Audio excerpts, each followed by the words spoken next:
c'est Caroline de la librairie Le Fayère, à Rennes. La Datcha, c'est un hôtel de famille à l'ambiance russe feutrée et chaleureuse. Hôtel tenu par Joe et Masha, soutenu par une super équipe dont Hermine, qu'ils ont pris sous leur aile et dont le parcours fut chaotique.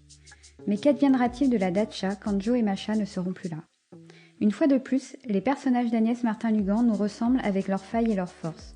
Et le récit est touchant. Chez Le Fayère, nous aimons la gentillesse, la simplicité et la générosité de l'autrice. Elsa Lafont est codirectrice avec son père, Michel Lafont, le fondateur de la maison d'édition qui porte son nom. Ils fêtent aujourd'hui leurs 40 ans avec un catalogue tourné vers l'avenir et avec toujours un souci d'une lecture accessible à tous. Ce qui se lit aujourd'hui avec Agnès Martin-Lugan et Elsa Lafont.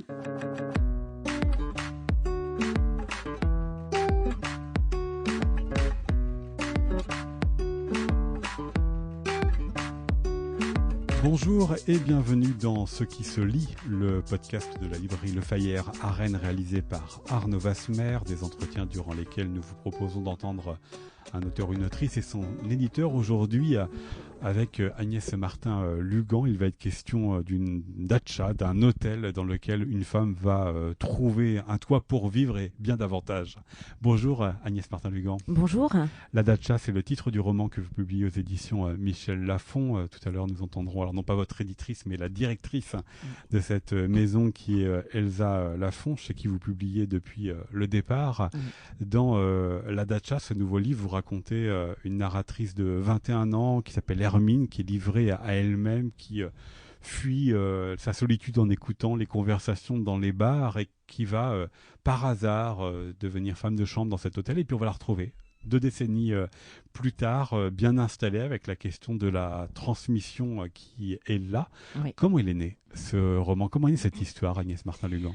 Alors, il y a 2 choses par rapport à la naissance de ce roman. Tout d'abord, le contexte de l'hôtel, en fait, c'était un contexte qui me poursuivait depuis plusieurs années.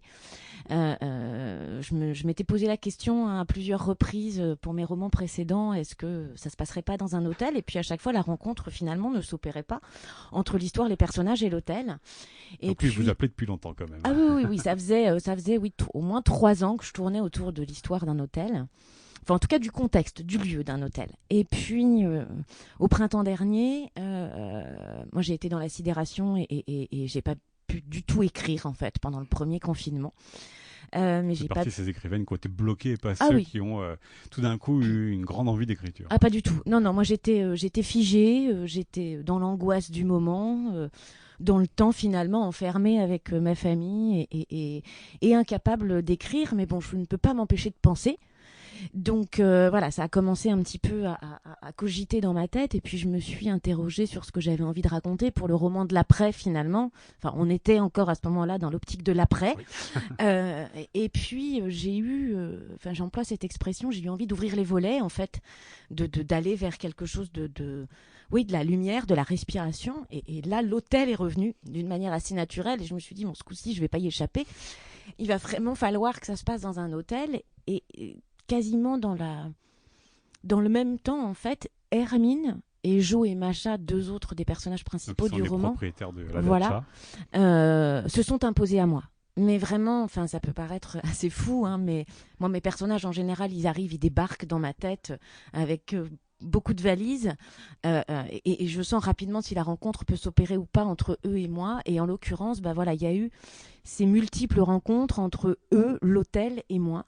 L'hôtel et là, je me suis dit un personnage aussi. Ah, mais c'est pour moi finalement la datcha en tant qu'hôtel, c'est le personnage principal du roman.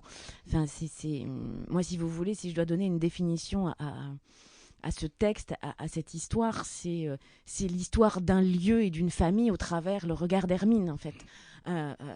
Mais voilà, c'est comme ça finalement que tout est né autour de ce roman. Et puis, au fur et à mesure de l'écriture, c'était, je pense au début, très inconscient.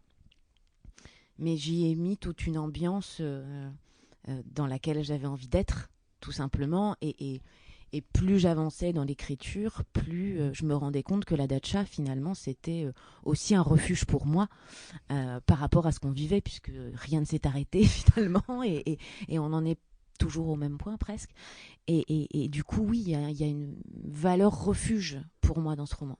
Il est important ce mot, Agnès Martin-Lugan, le mot de refuge, parce que c'est exactement comme ceci que Hermine va intégrer la datcha, elle qui est complètement itinérante, qui est complètement paumée au début de votre roman, et elle va rencontrer ce couple et cet hôtel dont elle va faire son foyer en fait. Finalement, oui, c'est ça. Enfin, c'est vrai que quand on la rencontre au début, enfin, elle est en errance. Elle alterne de la rue au squat. Enfin, voilà, elle n'est guidée que par l'instinct de survie, et finalement, cette proposition de travail par Jo tombe à point nommé pour elle, même si elle reste très méfiante. Elle part du principe que les gens généreux, ça n'existe pas. Sauf que si, finalement, elle tombe face à des gens généreux qui sont Jo et Macha. Et en tout cas, avant même de sentir que c'est un foyer, oui, c'est un refuge. Déjà, elle est à l'abri. Elle est à l'abri, elle travaille, elle apprend des choses, elle a des gens en face d'elle qui la respectent et qui ne l'utilisent pas. Et rien que ça, pour elle, elle s'y sent bien. Et puis elle a un toit, parce que c'est ce qu'elle recherche aussi beaucoup, exactement. évidemment, au début du livre. Oui. Il y a la bibliothèque qui est important, qui va être un refuge dans le refuge, mais il y a quand même d'abord le toit. Il y a le premier toit, il y a le toit qui l'abrite, le toit qui va la nourrir, qui va lui permettre de se laver, et qui va finalement lui enlever un petit peu de cette méfiance permanente qu'elle a, en fait, qui l'habite, parce qu'elle n'a plus à craindre finalement le lendemain, parce qu'elle est à la datcha.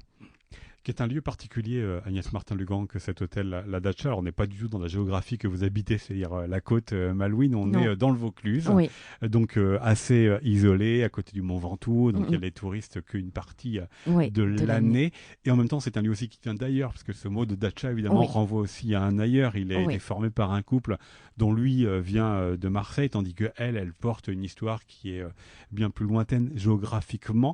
Comment vous l'avez composé, ce lieu qui finalement est fait d'horizons variés? Oui, alors c'est vrai que l'ancrage, on va dire, dans le Luberon... alors j'avais envie de soleil pour ce roman, très clairement, et puis moi c'est une région que je connais très très bien.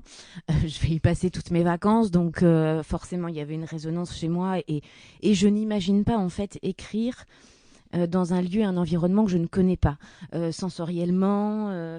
Voilà, il faut que j'ai pu sentir les odeurs, entendre les bruits, et savoir exactement ce que sont les paysages dans lesquels vont vivre les personnages. Même si après vous pouvez recomposer un lieu. Ah oui, alors après la datcha, l'hôtel, le bâtiment en tant que tel, il est sorti de ma tête. Mais on va dire que c'est tout le reste, si vous voulez. Ensuite, la consonance russe et l'histoire russe du roman par rapport à Macha, qui est née de parents russes, et le mot en lui-même, la datcha, qui est un mot russe. Alors là, c'est plus quelque chose entre guillemets qui m'est personnel, parce que j'ai eu la possibilité et l'opportunité et la chance même d'aller plusieurs fois en Russie pour faire la promotion de mes romans là-bas, et j'y ai vécu une vraie rencontre, quelque chose d'émotionnellement très fort avec les lectrices et lecteurs russes, avec ma maison d'édition russe et avec leur culture, parce que voilà, pendant ces temps que j'ai pu passer en Russie, je n'étais qu'avec des Russes, donc j'ai approché leur culture qui m'a touchée vraiment personnellement, et j'avais fait une promesse en tout cas, mes lecteurs russes m'avaient demandé si un jour j'écrirais un roman qui se passe en Russie. J'estime justement que je ne suis pas assez je ne connais pas assez la Russie pour pouvoir écrire un roman qui se passe là-bas, mais du coup c'était une partie de la Russie en France. Voilà, c'était une forme de clin d'œil que j'ai voulu leur faire, et puis ça s'est imposé aussi à moi par rapport au côté l'âme russe, l'âme slave que porte Macha. Enfin, Macha est habitée par ses sentiments, par sa mélancolie, par sa nostalgie, et par tout ce qui et cette générosité que j'ai pu aussi trouver, et cette chaleur humaine que j'ai pu même expérimenter en Russie. Donc c'est pour ça finalement que Macha, elle aurait pas pu venir d'ailleurs que de là-bas en fait. Avec la question, 20 ans après l'entrée d'Hermine dans cette datcha, Agnès Martin-Lugan, la question de la transmission, de cette histoire russe, la transmission de cet hôtel, puisque, alors ça, on va pas non plus trop rentrer dans le détail dans le roman, parce que il y a beaucoup de secrets, on va pas tous les dévoiler, mais je peux quand même dire que lui, Jo, va décéder, et que Macha va s'éloigner de l'hôtel, et que va se poser la question de la responsabilité. C'est aussi ça qui vous a intéressé, comment ce lieu qui a accueilli quelqu'un de complètement paumé va l'éprouver, va la révéler 20 ans plus tard. Oui, et puis c'était finalement la question, c'est toute la question, où est sa maison ? quelle est sa maison? Est-ce que c'est, on parlait du toit tout à l'heure, mais est-ce que finalement c'est juste 4 murs et un toit? Est-ce que ça a une valeur beaucoup plus symbolique, le foyer, enfin voilà, la famille ou la famille qu'on se crée, qu'on construit au fil du temps? Et puis, ben voilà, c'est cette quête en fait qu'a Hermine. C'est la quête qu'il habite depuis sa plus petite enfance. Et justement, qu'est-ce qui se passe quand à un moment on sent que tout s'écroule un peu sous ses pieds? Qu'est-ce que ça va de... Enfin, la question d'Hermine, c'est qu'est-ce que la datcha va devenir? Est-ce que je vais pouvoir rester à la datcha? Et si je dois quitter la datcha, qu'est-ce que je deviens? Est-ce que je perds pas tout? Est-ce que je perds pas mes enfants? Comment je vais survivre finalement sans la datcha? Parce qu'elle s'y investit complètement. D'ailleurs, un reproche que lui fait, il est de mauvaise foi, mais son ancien compagnon qui s'appelle Samuel et qui lui reproche finalement de s'intéresser davantage à la datcha qu'à ses enfants. Après, elle a conscience que la datcha envahit sa vie. Totalement, et qu'elle s'y consacre pleinement. Alors c'est vrai que Samuel vis-à-vis des enfants, il exagère quand même légèrement, et je suis très ironique en disant ça, mais oui, parce que c'est sa vie finalement, et puis elle se sent aussi redevable de quelque chose. Enfin, la datcha l'a sauvée, donc. Et puis elle veut rendre hommage à Jo et Masha. Il est hors de question qu'elle soit la responsable de l'effondrement de la datcha, pas après tout ce qu'ils ont fait pour elle en fait.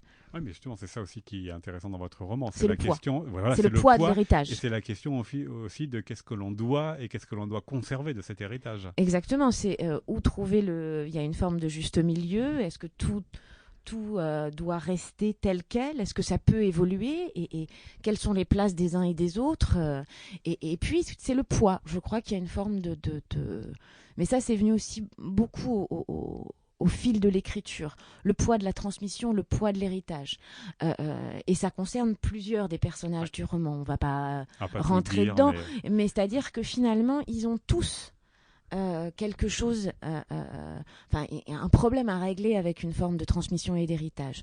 Mais oui, même Jo et Masha, chez eux aussi, il y a ça, et chez Hermine énormément, et chez tous les autres personnages. Enfin, je pense à Charlie, qui est le chef du restaurant. Lui aussi, il a une forme de poids sur ses épaules par rapport à l'héritage qu'il a reçu, finalement.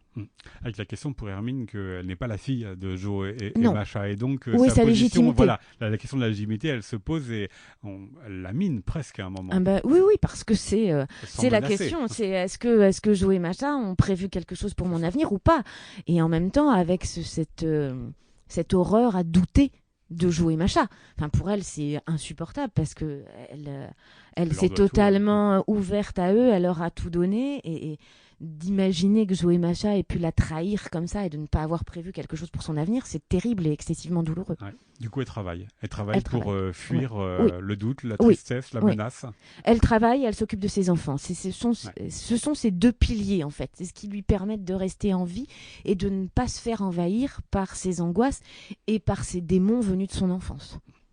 Alors dans ces podcasts, Agnès Martin-Lugan, on s'intéresse, ce qu'on vient de faire, au roman, à votre roman La Datcha, mais on s'intéresse aussi aux liens que peuvent avoir les auteurs, les autrices avec leur éditeur et éditrice. J'ai dit tout à l'heure, c'est Elsa Lafont, donc qui n'est pas votre éditrice, qui en a plusieurs ici, qui nous rejoindra, donc la directrice de la maison Michel Lafont. Et j'aimerais savoir pourquoi c'est à cette maison d'édition que vous avez envoyé en 2013, en tout cas ce qui est devenu en 2013 votre premier livre. Alors c'est vrai que, en fait, ce qui s'est passé, c'est que ce sont les éditions Michel Lafont qui m'ont contacté quand après que j'ai mis en ligne et en auto-édition numérique mon premier roman Les gens heureux, les éboueurs du café, en me disant qu'ils avaient lu le roman, qu'ils aimaient le roman, qu'ils étaient convaincus qu'ils pouvaient avoir une belle vie en librairie.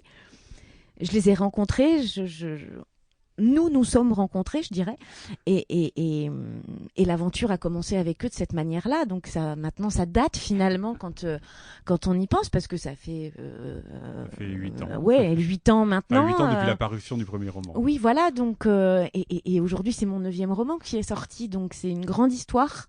Pour moi, c'est un lien de confiance. De parole, on se parle énormément et on s'écoute mutuellement et Oui, il y a vraiment, enfin je dis nous sommes rencontrés, mais pour moi c'est vraiment comme ça que je qualifie notre relation. Ouais. oui, notre relation. C'est difficile de trouver les mots enfin c'est très compliqué en fait de parler de la relation éditeur-auteur parce que c'est quand même c'est à part, enfin il y a quelque chose de tout le monde y met de soi, en même temps c'est du travail. Il y a le texte, il y a les écrits qui nous lient et c'est pas c'est pas un petit truc comme ça, c'est pas anodin en fait de confier son texte à son éditeur, d'attendre de quelle manière il le réceptionne. Qui est la première lectrice de votre texte d'ailleurs, c'est votre éditrice? Non, c'est mon mari. C'est mon mari, donc, mon premier lecteur. Oui, c'est mon mari, mon premier lecteur, et puis derrière c'est mon éditrice. Là, on en est au 6e roman toutes les deux, donc on commence à très très bien se connaître, à se faire merveilleusement confiance toutes les deux. Il faut savoir que donc Maïté, mon éditrice, ne sait jamais ce qu'elle va recevoir. C'est-à-dire que uniquement, à partir du moment où le texte est envoyé et le texte est fini. Voilà, en fait, elle sait que j'écris. Ouais. Elle m'appelle régulièrement pour me dire ça va, oui ça va, ou non ça va pas, mais tu sais je vais me débrouiller, je vais m'en sortir. Il y a ça mais en fait je ne parle comme ça qu'en énigme. Elle comprend à demi-mot ce que je dis, mais alors même qu'elle ne sait pas de quoi je parle. On a développé cette forme de dialogue toutes les deux pendant que j'écris en fait, et je sais que si j'ai besoin de plus lui en dire, évidemment, elle est là. En même temps, elle ne me met jamais la pression pour savoir ce que j'écris. Elle me fait confiance. Et puis, en gros, je lui dis, je pense que d'ici quelques jours, tu vas le recevoir. J'envoie des textos, ou je t'envoie des mails, ou voilà, je la tiens au courant. Et puis, un jour, le texte part. Et je sais qu'elle l'attend avec impatience, mais je dirais avec une impatience aussi de lectrice. En fait, elle est curieuse de savoir quelle est la nouvelle histoire que je vais lui proposer déjà à elle en tant qu'éditrice, lectrice. Et puis après, c'est vrai que notre travail toutes les deux, c'est... Moi, en général, je sais les endroits où je suis pas allée au bout.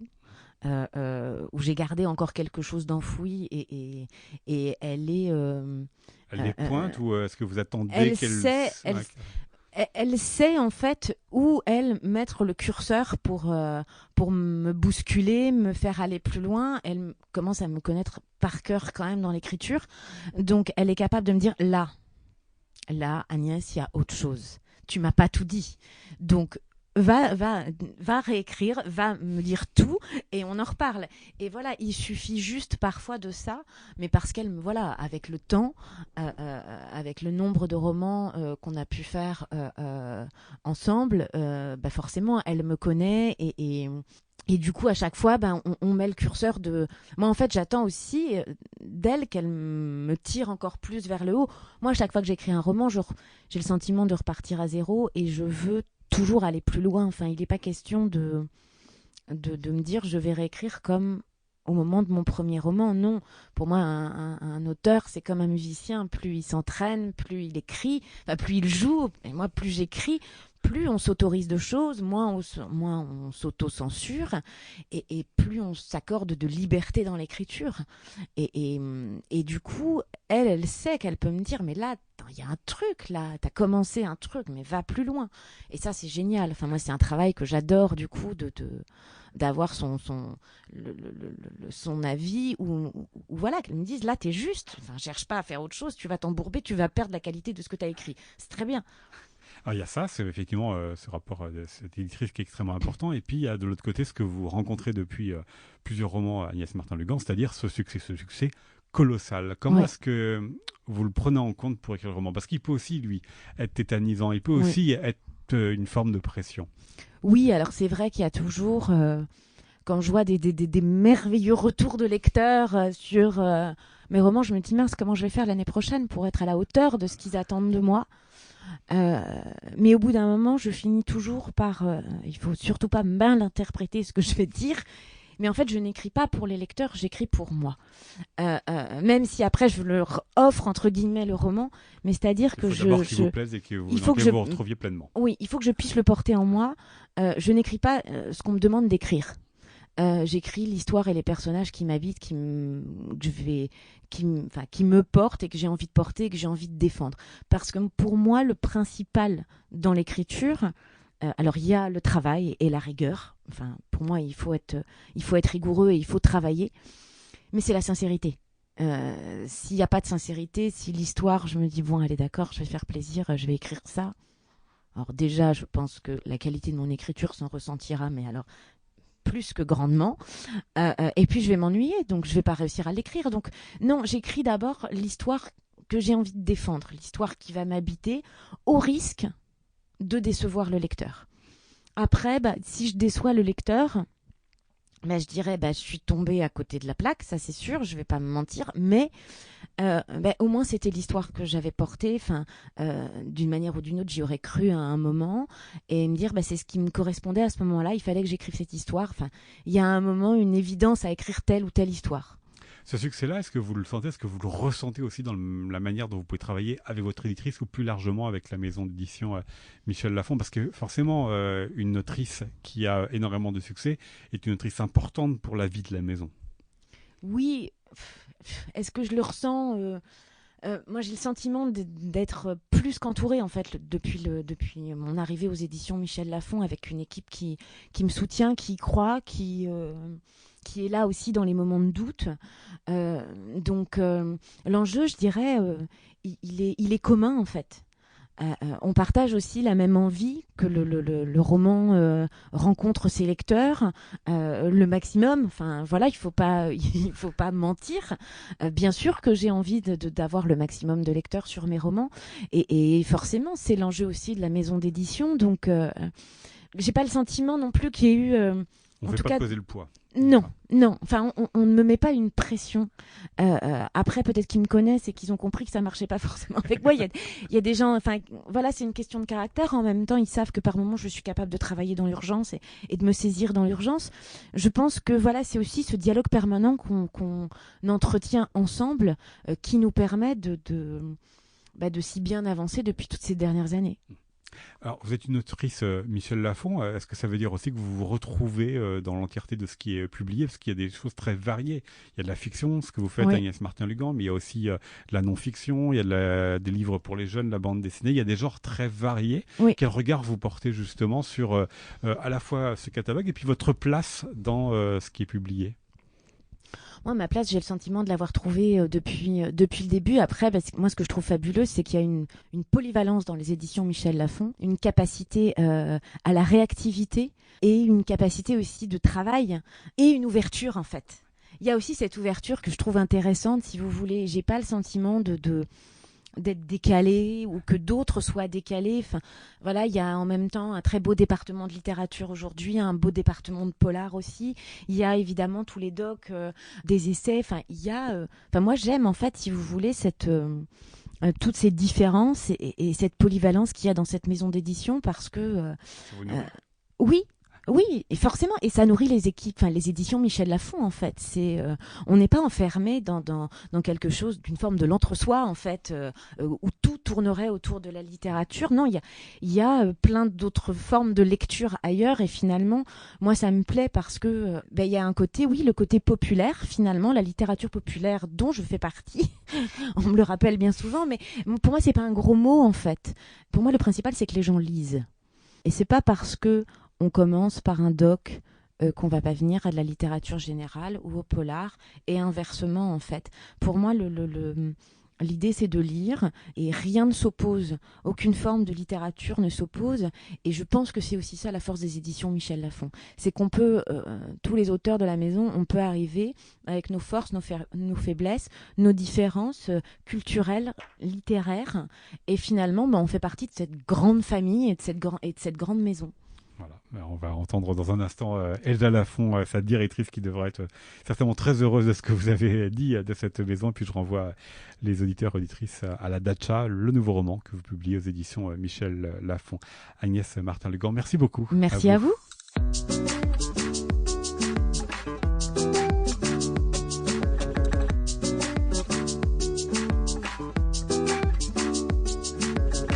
Deuxième partie de notre podcast, Ce qui se lit, les podcasts de la librairie Le Fayère à Rennes autour des éditions Michel Lafon. Elsa Lafon, bonjour. Bonjour. Nous venons d'entendre Agnès Martin-Lugan nous parler de son roman La Datcha que vous publiez. Elle nous a parlé d'une véritable rencontre, d'un travail de confiance. Alors si vous n'êtes pas celle qui travaille le texte avec elle, est-ce que vous vous souvenez comment Agnès Martin-Lugan est entrée dans votre maison, que d'ailleurs c'est vous qui l'avez repérée? Agnès, il y a quelques années, je crois que c'était en 2007, on a toujours été très curieux des nouvelles plateformes d'écriture. Et on avait remarqué des nouvelles voix qui émergeaient à travers les plateformes d'auto-édition. Et j'ai toujours pensé que les lecteurs avaient raison. Donc le plébiscite des lecteurs était le meilleur des votes pour un romancier. Et donc on a remarqué cet ovni, les gens heureux lisent et boivent du café, qui était dans les meilleures ventes qui régnait sur les meilleures ventes pendant des semaines. Et donc avec cette couverture noire et blanche, assez stylisée d'ailleurs, qu'on a conservée pour chez nous. Et puis on a conservé l'identité que Agnès, qui a beaucoup de style, qui a un vrai sens graphique, avait trouvé. Et puis ce titre étonnant, voilà, qui était, on voyait bien qu'il y avait une forme de mélancolie finalement au fond. Et donc je l'ai lu. Et on a trouvé, voilà, et c'était assez sombre comme histoire, et puis et en même temps il y avait de l'espoir, cette énergie, et puis ce sens de la narration qu'a toujours Agnès, et qui s'est bonifié au fil des ans. Et donc oui, c'était le premier roman d'auto-édition mais c'était avant tout un plébiscite des lecteurs qui a été ensuite validé. Donc on n'a pas la science infuse des éditeurs, et heureusement qu'il y a ces plateformes qui nous permettent de découvrir de nouveaux talents. Comment est-ce que vous, cependant, votre travail a pu évoluer avec celui d'Agnès Martin-Lugan? Parce que donc elle a fait 9 livres à ce jour chez vous. Elle a rencontré énormément de lecteurs. Voilà, on voit encore les affiches partout, et c'est pas pour rien. Comment est-ce que ce travail a pu évoluer en tant que directrice d'une maison d'édition avec une autrice comme celle-ci qui rencontre à chaque fois énormément de public? Agnès est devenue au fur et à mesure notre auteur phare, de la maison d'édition. C'est voilà, l'une des plus grandes romancières françaises, et c'est notre plus grand auteur chez Michel Lafon. Donc au début, le premier roman a tout de suite marché. L'engouement a été immédiat. Il y a eu vraiment une magie qui s'est passée, qui s'est produite. Et au fur et à mesure, Agnès, qui n'avait pas l'habitude à écrire un roman par an, et à trouver une méthode de travail, parce que c'était aussi pas simple de savoir quel est le temps de la gestation, de la réflexion, le temps de l'écriture, la mère de famille, avec une vie quotidienne à mener de front. Donc il y avait fait partie de ses rêves, mais une fois c'est devenu concret, il a fallu se réinterroger. Il fallait s'interroger. On peut pas être créatif tout le temps, on peut pas avoir des bonnes idées tout le temps. Donc elle a trouvé son mode de fonctionnement, et surtout un mode de gestation. Voilà, elle réfléchit beaucoup avant de se lancer dans l'écriture. Puis elle écrit en musique, elle a trouvé un peu ses rituels pour écrire. Et puis au fur et à mesure, elle a effectivement, les campagnes de publicité se sont accentuées.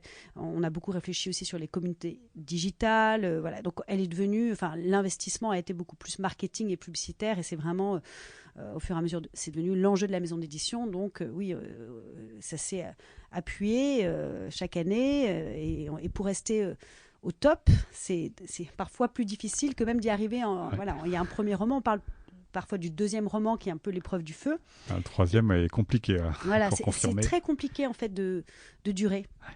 C'est très compliqué de durer. Dans la vie, dans tous les métiers, dans tous les arts, on peut avoir un coup de chance, mais quand on dure, c'est qu'il y a un talent. Je vais poser justement la question tout à l'heure, parce que ça fait 9 romans, 9 succès. Est-ce qu'il n'y avait pas une pression, mais en tous les cas, le fait qu'elle ait ce statut particulier, comment est-ce que la maison d'édition pouvait justement l'envisager? Et vous, à l'inverse, comme vous savez que maintenant elle a un succès à chaque livre, que vous pressentez, devinez et certainement espérez que le livre d'après, comme pour la Datcha, rencontre à son tour le public, comment est-ce que vous l'accompagnez pour cela, sans lui mettre la pression qui pourrait être totalement tétanisant? Agnès, elle est libre. Bon, alors, c'est un mot aussi qu'elle a utilisé. Tiens. Oui, elle est libre. Elle fait, si jamais elle n'a pas d'histoire ou elle n'a pas de personnages qui viennent, on attendra 2 ans. on attendra le temps qu'il faudra. Il y a, son écriture a évolué. Il y a effectivement une pression de la maison d'édition. On est un éditeur indépendant, puissant. On partage ces mêmes valeurs avec Agnès. Donc il y a une confiance aussi, parce qu'effectivement, elle a un tel lectorat que c'est très concurrentiel aussi. Donc je pense qu'on a vraiment une relation de confiance. Et puis, si jamais l'inspiration ne vient pas, on la laisse tranquille. Il faut respecter il y a des plages de silence où il ne faut pas la contacter, pas la solliciter pour qu'elle puisse se régénérer. Et puis là, on a un compte au lit avec, ce sont les podcasts pour enfants qu'elle va écrire. Voilà, ça fait plusieurs mois qu'on en parle, et quand elle n'est pas disponible mentalement, qu'elle ne peut pas le faire, Et puis là, visiblement, elle a son histoire, donc elle va la raconter. Voilà, c'est pour France Inter, parce que ça, c'est aussi une des nouveautés. Hein. Ça fait 40 ans que les éditions Michel Lafon existent, et vous avez multiplié les genres, ce qu'on a parlé tout à l'heure aussi avec Agnès Martin-Lugan. Il y a le roman, mais pas seulement. Il y a les essais, il y a les documents, il y a les livres pour enfants, il y a la bande dessinée. En quoi cette diversité formerait pour vous, Elsa Lafon, un tout quand même cohérent? Alors, une ligne éditoriale, peut-être. La maison d'édition a évolué au fil des ans. La cohérence, c'est que chaque livre est un prototype. Il n'y a pas de collection chez Michel Lafon, mais il y a des genres, comme vous dites, il y a la littérature étrangère, française, jeunesse, beaux livres illustrés, etc., pop culture. Pour moi et pour mon père Michel Lafon, le fil conducteur, c'est que ce sont des personnalités singulières et des partenariats puissants, avec des leviers médiatiques forts. Pour Oli, c'est un partenariat avec Radio France, c'était le premier podcast pour la jeunesse, mais en jeunesse, on fait Paddington, on fait Paul McCartney, ce sont toujours des personnalités où, dans le cas d'Agnès, c'était une histoire singulière qui était la découverte d'une nouvelle voie de la littérature via une plateforme. D'ailleurs, derrière vous, dans le bureau où on se trouve, il y a François Morel, le téléphone du Père Noël, qui rentre dans cette même collection. Oui, c'est vrai. François Morel, on l'adore. Donc ça nous permet de belles rencontres aussi, cette collection au lit. Qui est très différente pour vous à travailler que les autres livres. Là, c'est pareil, il y a toujours derrière vous, il y a Napoléon, l'esprit des lieux, donc il y avait Agnès Martin-Lugan. Est-ce que ça veut dire que chaque livre ayant un public différent vous amène à travailler différemment aussi? Je ne parle pas de tout ce qui est la communication, le marketing, mais je parle même du format, la manière de mettre en scène et en page un livre. Je pourrais vous parler pendant des heures de chaque livre et pour la naissance de chaque livre, parce que chaque livre a son histoire. Les coulisses de Napoléon, l'esprit des lieux, c'est la rencontre, c'est beaucoup de rencontres avec Thierry Lenz, qui est le directeur de la Fondation de Napoléon, avec qui on avait un premier projet de livre sur les archives de Napoléon et l'innovation, immense rétrospective qui devait avoir lieu en ce moment. Et parce que c'est l'année Napoléon. C'est ça, avec tous les ingénieurs, tous les architectes qui avaient travaillé sur des projets visionnaires de Napoléon, mais qui n'ont pas forcément vu le jour. Et qu'en le rencontrant, il nous a dit, j'ai rencontré 2 photographes, ça fait 4 ans, ils ont tout quitté leur job et ils photographient les lieux de Napoléon, ils sont incroyables, et c'est un projet personnel, et c'est l'histoire de rencontres. Et avec Jean-Christophe Buisson, qui travaille au Figaro, qui a accepté d'écrire les textes et de mettre les images en perspective. Donc chaque livre est une rencontre, vous l'avez dit, mais ça vous amène aussi, parce qu'on le voit aussi, hein, ça fait pas organiser les livres Michel Lafon dans une bibliothèque. C'est pas du tout une critique que je vous fais, non. Mais ça veut dire aussi que l'objet est travaillé différemment. Un livre de Agnès Martin-Lugan ne va pas avoir la même forme que les autres livres. C'est un souhait aussi d'adapter l'objet au contenu, au propos, à la rencontre, à l'auteur. C'est très juste. À un moment, j'avais dit à mon père, Michel Lafon, qu'il fallait qu'on fasse des collections parce que ça serait plus simple, plus de lisibilité. Il m'a dit, un jour, j'ai essayé de faire une collection, et souvent, en fait, on fait rentrer des livres dans une collection qu'on n'aurait pas publié sinon, et c'est une contrainte éditoriale qui fait qu'on va faire des projets un peu de manière artificielle, alors que quand on fait des prototypes, chaque livre, on n'a pas même une identité graphique commune, et chaque livre a son histoire. Voilà. Mais c'est vrai que ça peut être manque de lisibilité. Ensuite, un peu le fil conducteur, ce sont des livres qui sont assez médiatisés, qui ont un vrai dynamisme. Voilà, chaque livre est traité comme c'est vraiment du sur-mesure, quoi. Et vous avez l'impression que les auteurs se lisent entre eux, les auteurs de votre maison d'édition? Alors, en raison de la diversité, hein. En fait, ce qui est bien, c'est que les auteurs, ils ont une famille. Par exemple, Agnès, elle a de jeunes enfants. Alors, il y en a un qui lit Anne Robillard qui fait de l'heroic fantasy. Il y en a un qui lit des livres de science. Il y en a pour son mari. Et ils lisent pas forcément pour eux, mais ils ont toujours des cadeaux à faire à leurs proches. Voilà, c'est pas. Ils se lisent peut-être quand ils sont dans le même genre. Peut-être qu'Olivier Norek est lu par Alexandre Gallien, qui est un auteur de polar. Voilà, oui, ils se lisent de temps en temps, mais c'est pas une obligation. Hein, ouais. Alors, on a parlé déjà de Oli, Elsa Lafont. J'aimerais aussi que vous nous racontiez pourquoi est-ce que la jeunesse a pris davantage de place ces dernières années dans vos publications. Il n'y a pas que Oli, hein. Il y a la bande dessinée pour la jeunesse, il y a des mangas, il y a beaucoup de publications à destination de ce jeune public. Alors moi, le département jeunesse de Michel Lafon, c'est moi qui l'ai créé. Donc, en plus. C'est vraiment avec une série d'heroic fantasy qui s'appelle Les Chevaliers d'Émeraude d'Anne Robillard. Ça a été un succès colossal. Donc effectivement, le succès attire le succès. Ensuite, on avait eu le journal d'Aurélie Laflamme et puis d'autres quand la littérature adolescente avait le vent en poupe, ce qui est moins le cas aujourd'hui. Donc on est allé plutôt sur les 8-12 ans. Et puis sur le manga, pareil, ce sont des rencontres qu'on a faites. Et puis c'était parce que c'était important de viser un lecteur plus jeune qui se renouvelle. C'est pas la même façon de travailler, ce sont des ouvrages de fond qui ont une durée de vie en librairie qui est plus longue, donc c'était une approche intéressante et puis pérenne pour la maison d'édition. C'est presque contre-intuitif ce que vous venez de nous dire, Elsa Lafont, parce que vous avez parlé de... Vous n'avez pas employé le mot, pardon, c'est moi qui vais vous caricaturer. Mais de coûts pour des livres, c'est-à-dire qu'on fait un événement autour d'un livre, et là vous nous parlez l'inverse pour la jeunesse, c'est-à-dire que c'est des livres qui vont s'installer dans le temps. Ce sont deux genres qui sont un peu bancales ou pas du tout? Chaque genre a sa spécificité. Donc les livres d'actualité, oui, effectivement, il faut s'ancrer dans une actualité et peut-être faire un coup, mais parce que si on arrive avant, c'est trop tôt, et trop tard, après c'est trop tard. La jeunesse, donc c'était un travail que j'ai commencé à 26 ans quand je suis entrée à la maison d'édition. Ce que j'aime, c'est qu'on travaille dans une optique de long terme. C'est la polyphonie ou la polyvalence de Michel Lafon. On travaille différemment le segment jeunesse que le segment adulte. Voilà. Et justement, ces livres, ces documents qui sont dans l'actualité, qui vont faire l'événement, pourquoi sont-ils si importants pour vous? Alors, ils le sont moins pour moi que pour mon père. Mon père est un enfant de la télé qui avait créé le magazine Podium, qui ensuite a commencé la maison d'édition avec des personnalités. Et pour lui, c'est une représentativité dans les médias.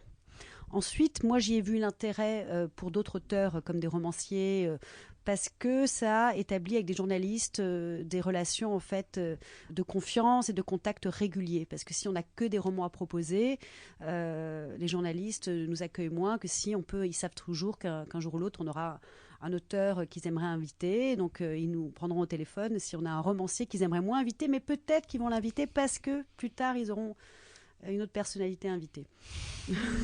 C'est parti d'un rapport de force. C'est ça, mais finalement, ce que racontait tout à l'heure Agnès Martin-Lugan avec la Dacha, cette histoire de transmission, savoir ce que son Hermine allait faire de l'hôtel qu'on lui avait légué, vous êtes en train de nous raconter un peu la même chose, savoir quoi garder, quoi conserver, quoi transformer. Exactement. La Dacha, pour moi, c'est les éditions Michel Lafon, c'est oui. la maison d'édition Michel Lafon. Voilà. Et on n'a pas les mêmes influences, mais et puis donc Michel Lafon, il a besoin et il a raison. On l'a fait par contre Didier Raoult, c'est un livre qu'on a fait ensemble. Enfin, Didier Raoult, c'est un auteur que j'avais trouvé il y a 7 ans et on le publié. Et puis ensuite, on a eu l'idée de faire le livre sur les épidémies. Ça fait quand même exister la maison médiatiquement. Ouais. Et puis pour les attachés de presse, ça donne du dynamisme, voilà, un peu d'adrénaline. Un livre comme celui-ci, qui est très particulier, très contesté, le personnage, plus que le livre. Mais il n'était pas quand on le publie. Voilà, c'est ça. C'était comment est-ce que vous l'envisagez aujourd'hui avec un peu de recul? On parlait d'auteurs singuliers, et c'est un peu ça qui le fil rouge de tous nos auteurs. Ils ont tous une particularité. Ils sont pas des gens ordinaires. Mais Didier Raoult, quand je le rencontre il y a 7 ans, je vois bien que c'est un peu une rockstar et que c'est une personnalité iconoclaste de la médecine. Il écrit dans Le Point des chroniques assez controversées, et on voit bien qu'il a une vraie pensée épistémologique et puis aussi philosophique sur son art. Donc voilà. Et puis on publie des livres sur des vaccins, on publie des livres de médecine générale. Et puis un jour, il devient célèbre à la faveur d'une épidémie, mais il ne l'était pas avant. Mais là, justement, ce livre sur l'épidémie, sur le moment, rétrospectivement, voilà, comment est-ce que vous l'envisagez? Je parle pas des livres plus anciens, mais vraiment des livres sur le moment où Didier Raoult a été aussi très fortement contesté et où c'est devenu un enjeu d'un débat de société.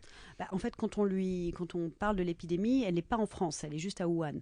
Donc quand on signe ce livre-là, on ne sait pas du tout à quelle sauce on va être mangé. Il devient une star après. Je renvoie donc évidemment aussi les auditeurs à la lecture de La Datcha, qui est le roman d'Agnès Martin-Legan, qui était l'objet de la première partie de cette conversation que nous avons poursuivie avec vous, Elsa Lafont, directrice des éditions Michel Lafon. Merci beaucoup à vous. C'est un podcast réalisé par Arnaud Vasmer pour la librairie Le Fayère à Rennes.